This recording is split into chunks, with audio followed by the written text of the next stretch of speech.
on the subject of academia. Today's episode is my review on Netflix's The Chair. Have you all seen it? Again, the description is that it's a comedy drama. I'll be honest with you, after watching it, I did not see the funny side. I was a little bit triggered throughout various parts of the series. Science. Technology. Medicine. Health. These four things make the world go round. Without them, we couldn't exist. This is the Monday Science Podcast, a weekly show bringing you the latest research and news in science, technology, medicine, and health, answering your questions or finding experts in the field to answer them. Your host is a pharmacist, an award-winning scientist. She leads her own research group and is the founder of King's College London Fight the Fakes. A tad bit on the qualified side. Welcome to Monday Science. Here's your host, Dr. Bahijja Abraham.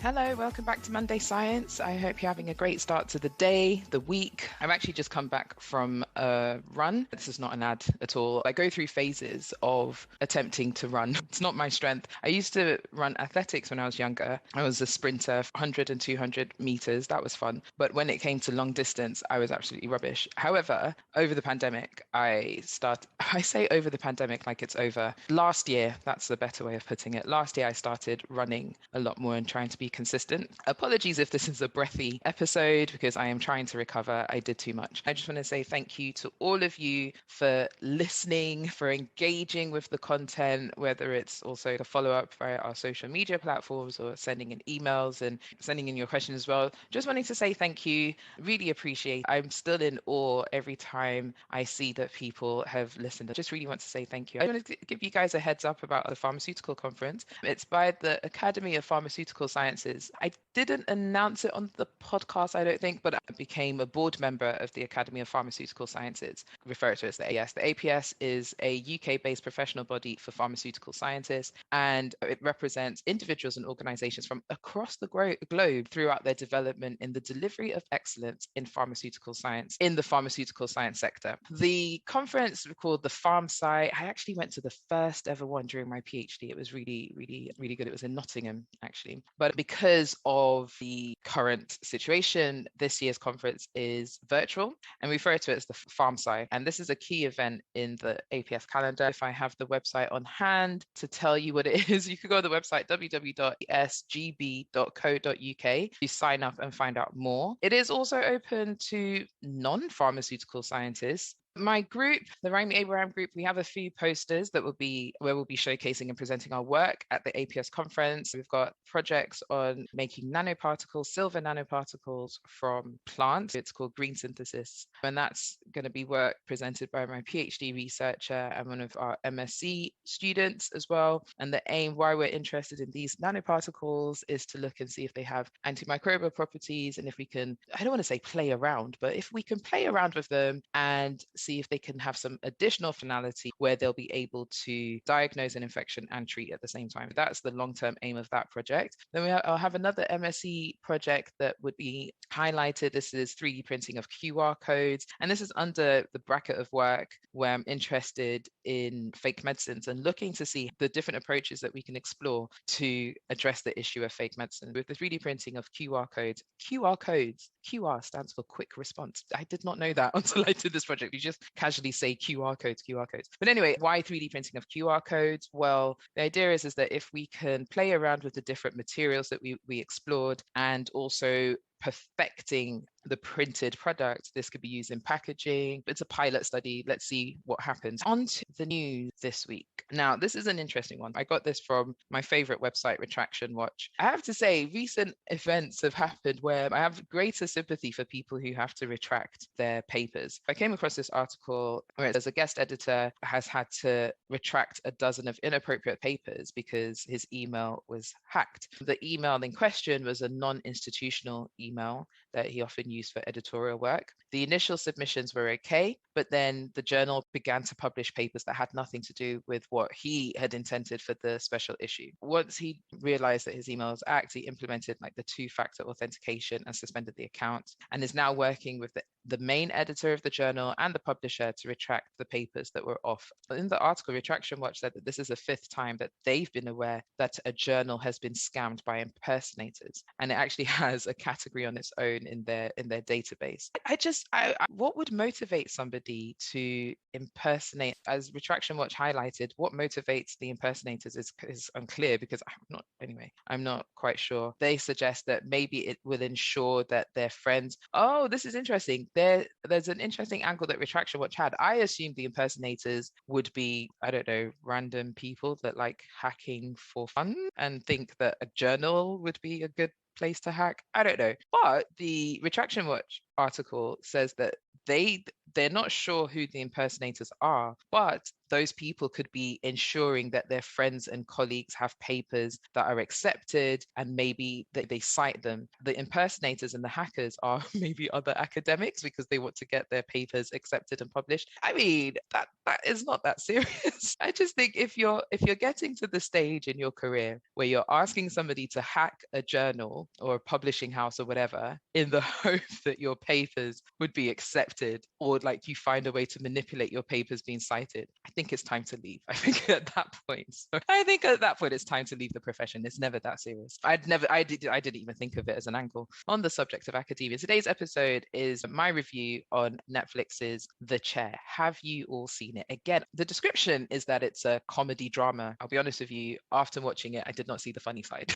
I was a little bit triggered throughout various parts of the series. It's set in a fictional Pembroke University where Professor G, who is played by Sandra Oh. Sandra Oh was Dr. Christina Yang in Grey's Anatomy. She's also in Killing Eve. Professor Kim is the newly appointed chair of the English department at Pembroke University, and she is the first woman of color to be hired into that role. I was intrigued, and I wanted to understand how they would portray academia. As so you would know, I'm an academic in the UK. I don't really know much about the academic system in America, but I have spoken to a few people, so I have a bit of an understanding. I was interested to see how academia would be portrayed in general, but then also I'm guessing this is quite an open perspective, obviously. So I was interested to see if I could relate to anything or if there was any overlap. I was interested to see how honest they would be about academia, and the fact that academia is a little bit trapped in the past. I did a bit more about the show, actually. So not only is Professor Sandra Oh's character, Professor, and this is a common thing that is said, but not only is Professor Kim the newly appointed chair of the English department, she's also attempting to tenure a young Black colleague, manage a relationship or something with her crush, and parent her adopted daughter. So tenure is a term that we don't tend to use that much in the UK. So we would either say, oh, is it like a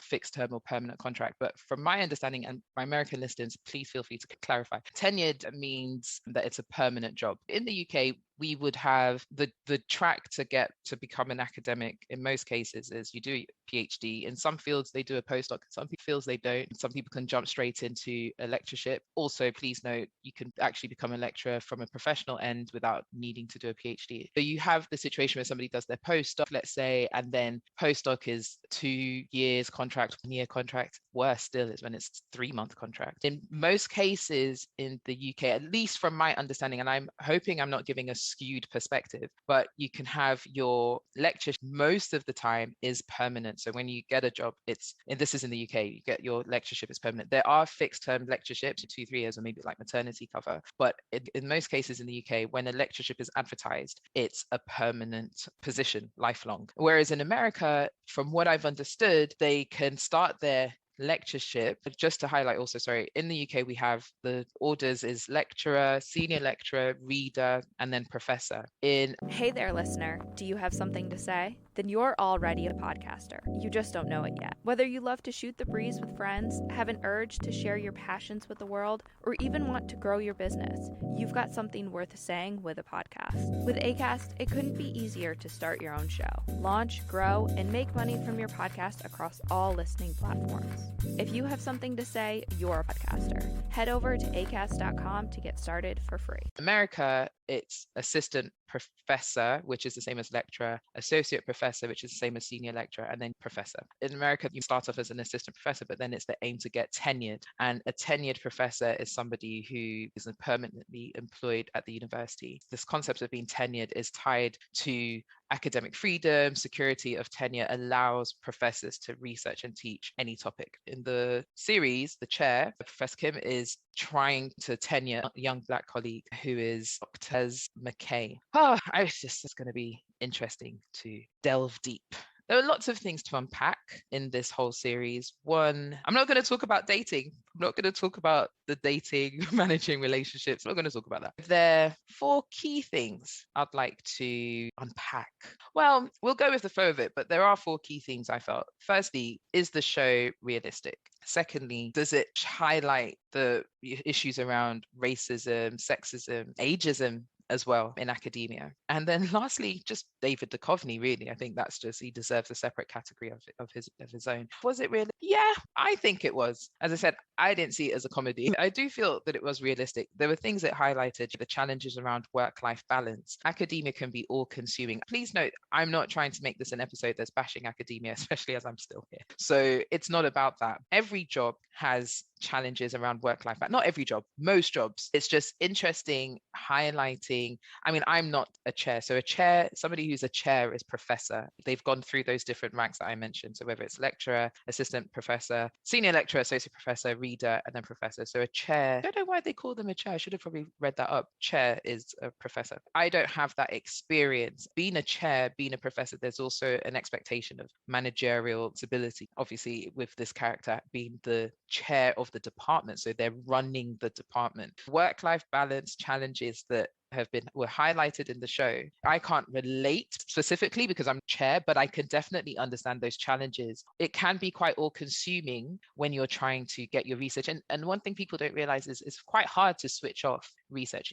To try and say, oh, I'm only going to think about my research 9 to 5, Monday to Friday. It just doesn't happen, because part of research, at least from my experience, is the creativity side of things. I could have an idea. I could be out for dinner and I'm like, oh yeah, I could do that. But you can't switch off, which is a problem in general, as I keep saying, in any profession. But it is quite hard seeing how she struggled to manage her work-life balance. Also, there didn't seem to be any mention of research. Throughout, there was a big focus on King. Didn't seem to be a mention of research. I don't know if that's a UK to America differences in academia or not, but I thought that was quite interesting. There's a part where, because some of the staff aren't getting enough students into their lecture. So again, another interesting point. In the UK, we have timetables and the students have to attend the lectures in their timetable. But I think in America, it's a little bit more fluid and the students can choose. It seems as if senior management would determine if a professor or an academic is doing well is how many students are attending their lecture,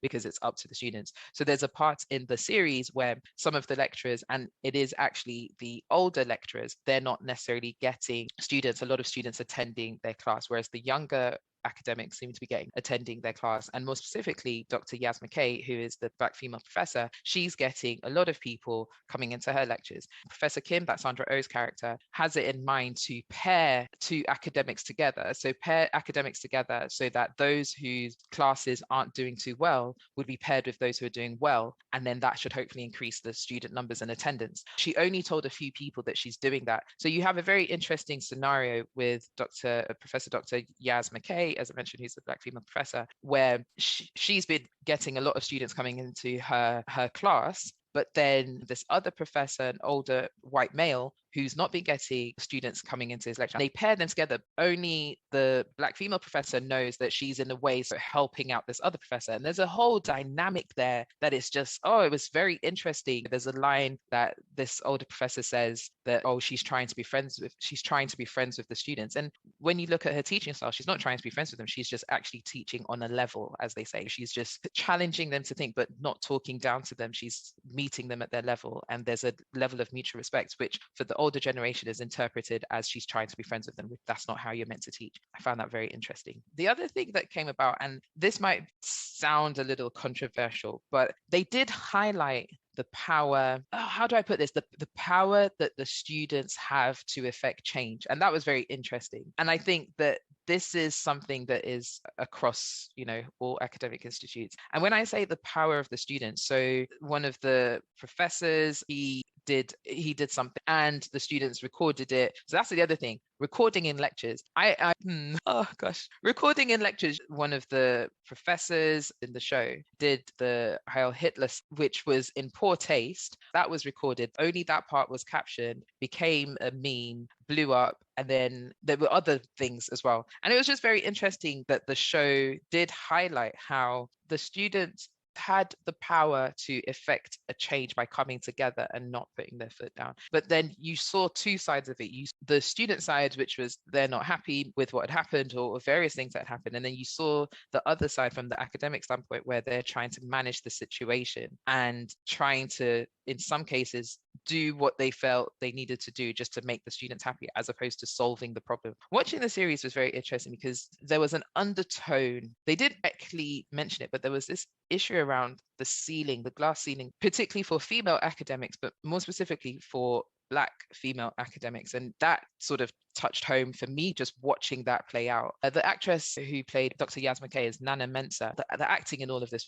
was brilliant. But the conversation about ceiling and how women are respected, specifically women of color, Black women, they're respected and viewed in an academic setting was very interesting and a little bit triggering. I feel like they portrayed that narrative really well. They portrayed how the female academics came together and were supporting each other. However, what's interesting is the question of, is that part realistic? You hear a lot about, do women truly support other women? Is that always so true in real life? The tenure lectureship, which Professor Kim Sandra Oh's character is trying to push Professor Dr. Yasmin Kay, who's a Black female professor, trying to push for her to have it so she can be tenured because she's not tenured at all. Then we've got David Duchovny who's going to come and talk, and he's going to get that tenureship. David Duchovny, he's an actor. He used to be in X-Files. And I liked that he was actually an actor in the series. This is quite common in academia, where they will give a famous person a visiting professorship or lectureship. They did this in the UK. Angelina Jolie, she's a visiting professor in practice for the Centre for Women, Peace and Security at London School of Economics and Political Science. There's a scene between Professor Kim Sandra Oh and Kay Nana Mensah's character says that we both started out at the same time, i.e. her and Sandra. They both started out at the same time. You are now chair and I'm still here. Like, I'm still in the same place that you left me. I thought that was really powerful. That's what I'm saying. Like the program was quite subtle in how they highlighted the different challenges that each person, each character, each individual, whether they're female and young, female and older, all those different things. That line for me, I was like, wow, so real. And then Professor Kim Sandra Oh's character was like, yeah, I know, like, gosh, but I'm trying for you. Like, I'm really trying. But also, as I'm trying, there's a ceiling for her. Like, yes, she's progressed. Yes, they started out at the same time. Yes, she's progressed further than Dr. McKay, but she's still struggling. Like, it's not been easy. And I thought that was just such a beautiful dialogue. And Holland Taylor, who plays Professor Joan Hambling. Holland Taylor, she's a really good actress. She's one of those actresses for me that I've seen her in many films, but I can't pinpoint which film I've seen her in exactly. But her character, that was quite interesting. So she's an older professor. She's a senior faculty member in the English department who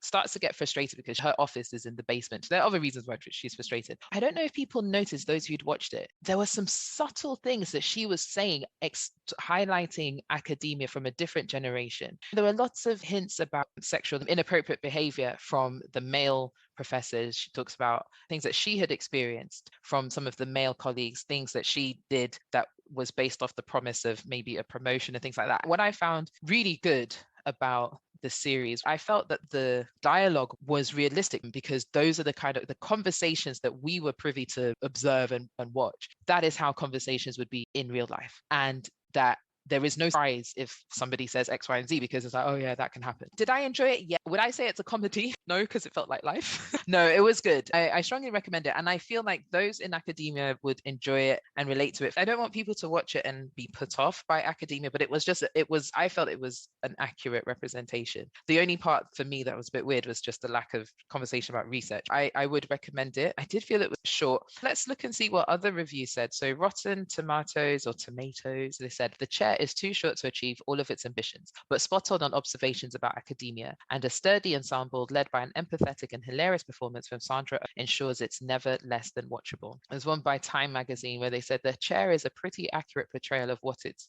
like to be a woman professor of color. That's why it can be painful to. The Conversation said the Netflix drama The Chair is honest and funny, but it still romanticizes modern university life. If you've watched it, let me know. Send me an email, info@mondaysciencepodcast.com. Please make the subject The Chair so your email will stand out and I can take a look at it. But yeah, let me know what you think. I'll be interested to know if anybody else agrees or disagrees with my review. You've been listening to the Monday Science Podcast, a weekly show bringing you the latest research and news in science, technology, medicine, and health. We hope you've gotten some useful and thought-provoking info from the show, and we hope you had fun along the way. We know we did. We'll be back soon. But in the meantime, hook up with us on our website at www.mondaysciencepodcast.com. Shoot us an email at info@mondaysciencepodcast.com. Find us on Instagram, LinkedIn, and YouTube at Monday Science, and access episode summaries at mondayscience.medium.com. See you next week on the Monday Science Podcast.